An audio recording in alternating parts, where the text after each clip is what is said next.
Hello, welcome back to yet another episode of Sri's Knowledge Galaxy.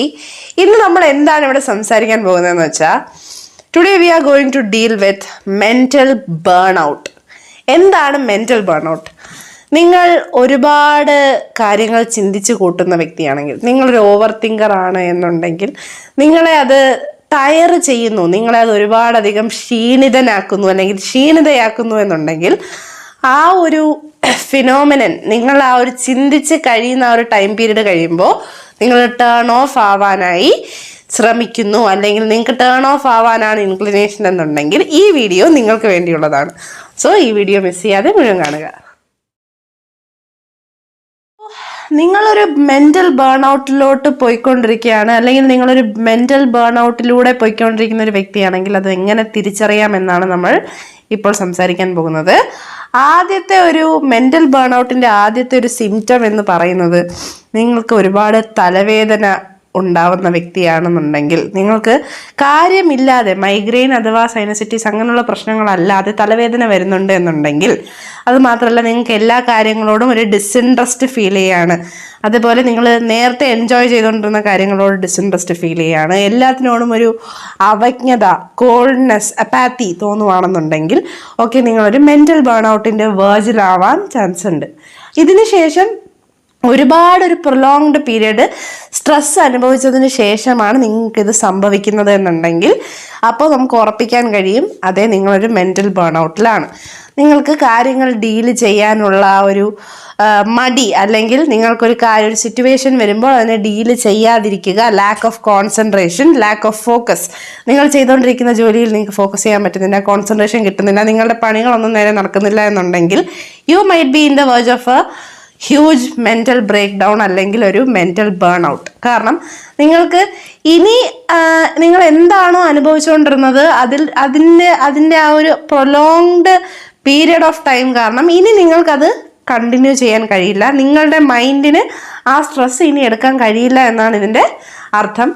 ഒരുപാട് രീതിയിലുള്ള ഫിസിക്കലായിട്ടുള്ള പ്രശ്നങ്ങൾ mental burn ഔട്ടിൻ്റെ ഇടയിൽ വരും. അതിലൊന്നാണ് സ്റ്റൊമക്ക് ഇഷ്യൂസ്. വളരെ നിരന്തരമായി നിങ്ങൾക്ക് ഈ സ്റ്റൊമക്ക് ഇഷ്യൂസ് വരുന്ന ഒരു വ്യക്തിയാണെന്നുണ്ടെങ്കിൽ ഗ്യാസ്ട്രിറ്റിക് ഇഷ്യൂസ്, അതേപോലെ വോമിറ്റിംഗ്, ബ്ലോട്ടിംഗ് തുടങ്ങിയ സംഭവങ്ങൾ ഉണ്ടാവാൻ ചാൻസ് ഉണ്ട്. ഇതെല്ലാം മെന്റലായിട്ട് കണക്റ്റഡ് ആണ്. കാരണം സ്റ്റൊമക്കും ബ്രെയിനും തമ്മിലുള്ള ആ ഒരു കണക്ഷൻ നമുക്ക് എല്ലാവർക്കും സുപരിചിതമായിരിക്കാം. ടെൻഷൻ വരുന്ന സമയത്ത് നിങ്ങളുടെ സ്റ്റൊമക്ക് അപ്സെറ്റ് ആവാം, നിങ്ങളുടെ ആ ഒരു മെന്റൽ സ്റ്റേറ്റ് താഴ്ന്നു പോകുന്തോറും ഗ്യാസ്ട്രിറ്റിക് ഇഷ്യൂസ് വരുന്ന ആൾക്കാരുണ്ടാവാം. അതുപോലെ തന്നെ കാണപ്പെടുന്ന മറ്റൊരു കാര്യമാണ് സ്കിൻ ഇഷ്യൂസ്. ആക്നെ പ്രോൺ സ്കിന്നാണെന്നുണ്ടെങ്കിൽ പെട്ടെന്ന് തന്നെ ആക്നെ പിടിവരാൻ സാധ്യതയുണ്ട്. മുടി കൊഴിച്ചിൽ, അതേപോലെ ഡാൻഡ്രഫ് ഒക്കെ ഉള്ള വ്യക്തികളാണെങ്കിൽ ഡാൻഡ്രഫ് കൂടുക തുടങ്ങിയ സംഭവങ്ങളൊക്കെ സ്ട്രെസ് വഴി വരുന്ന ചില ഫിസിക്കൽ സിംറ്റംസ് ആണ്. അതുപോലെ തന്നെ പെട്ടെന്ന് ടയേർഡ് ആവുക, എക്സോഷൻ. പെട്ടെന്ന് നമ്മൾ ഒരു ദിവസം ഒരു 6 hours വർക്ക് ചെയ്തുകൊണ്ടിരുന്നത് ഒരു 2 hours കഴിയുമ്പോൾ നമ്മൾ എക്സോസ്റ്റഡ് ആവുന്നുണ്ടെങ്കിൽ ചിന്തിക്കുക, നമ്മളുടെ മൈൻഡ് സ്റ്റോപ്പ് ചെയ്യുകയാണ്. ഒരുപാട് ഉറങ്ങുക, ഉറക്കത്തിൻ്റെ ടൈം, അതേപോലെ നിങ്ങൾ കിടക്കുന്ന ഉടനെ ഉറങ്ങിപ്പോകുന്നു, അങ്ങനെയുള്ള സംഭവങ്ങൾ ഉണ്ടാവുകയാണെങ്കിൽ ചിന്തിച്ചോളുക, you are in the verge of an emotional break down അല്ലെങ്കിൽ മെന്റൽ എക്സോഷൻ. ഇതിനെ എങ്ങനെ ഡീൽ ചെയ്യാമെന്നാണ് നമ്മൾ ഇനി സംസാരിക്കാൻ പോകുന്നത്. ഇത് തടയാൻ വേണ്ടി, അല്ലെങ്കിൽ നിങ്ങൾ ഇതിലൂടെ കടന്നു പോകുന്ന ഒരു വ്യക്തിയാണെന്നുണ്ടെങ്കിൽ ഇതിനെ എങ്ങനെ ഡീൽ ചെയ്യാം എന്നുള്ളതിൻ്റെ ഒരു ചെറിയ ടിപ്സ് മാത്രമാണ് ഞാനിപ്പോൾ തരുന്നത്. നിങ്ങൾ പ്രൊഫഷണൽ ആയ ഹെൽപ്പ് തന്നെ സീക്ക് ഔട്ട് ചെയ്യാൻ ശ്രമിക്കുക. കാരണം എന്ന് വെച്ചാൽ ഇതൊരു സ്റ്റേജാണ്. ഈ ഒരു സ്റ്റേജിൽ നമ്മൾ അകപ്പെട്ട് പോയി കഴിഞ്ഞാൽ നമ്മുടെ മസിൽ ഫിറ്റ്നസ്സിനെ, അതുപോലെ ഫെറ്റീഗായും നമ്മളുടെ പ്രൊലോങ്ഡ് മെന്റൽ ഇൽനെസ്സിലേക്ക് കൊണ്ടെത്തിക്കാൻ സാധിക്കുന്ന ഒരു സ്റ്റേജാണിത്, പ്രോക്കാസ്റ്റിനേഷൻ. അതുപോലെ തന്നെ എഫക്റ്റീവ് ആയിട്ടുള്ള പ്രോക്കാസ്റ്റിനേഷൻ. അങ്ങനെ പല കാര്യങ്ങളും ചെയ്ത് നമ്മൾ മുന്നോട്ട് പോകാൻ ചാൻസ് ഉണ്ട്. പക്ഷെ ഒരു കാരണവശാലും ഇതിനെ നിങ്ങളുടെ ജീവിതത്തിൻ്റെ ഒരു സ്ഥായി ഭാവമായി മാറ്റാതിരിക്കാൻ ശ്രമിക്കുക.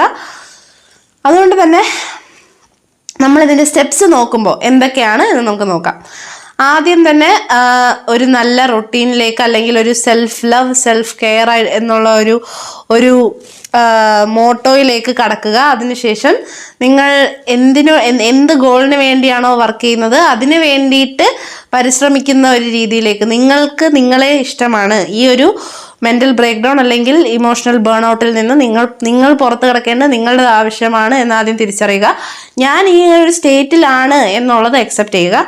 അതിനുശേഷം നിങ്ങൾ ചെയ്യേണ്ടതെന്ന് വെച്ച് കഴിഞ്ഞാൽ good sleep, good exercise ratios schedule ചെയ്യുക. ആ ഒരു പാത്തിലൂടെ പോകാൻ ശ്രമിക്കുക. ഇനി അടുത്തതെന്ന് വെച്ച് കഴിഞ്ഞാൽ കൂടുതൽ മൈൻഡ്ഫുള്ളായി ഇരിക്കാൻ ശ്രമിക്കുക. ഡിസോസിയേറ്റ് ആവാതിരിക്കുക. ഒരുപാട് നെഗറ്റീവ് തോട്ട്സിലേക്ക് പോവാതിരിക്കുക.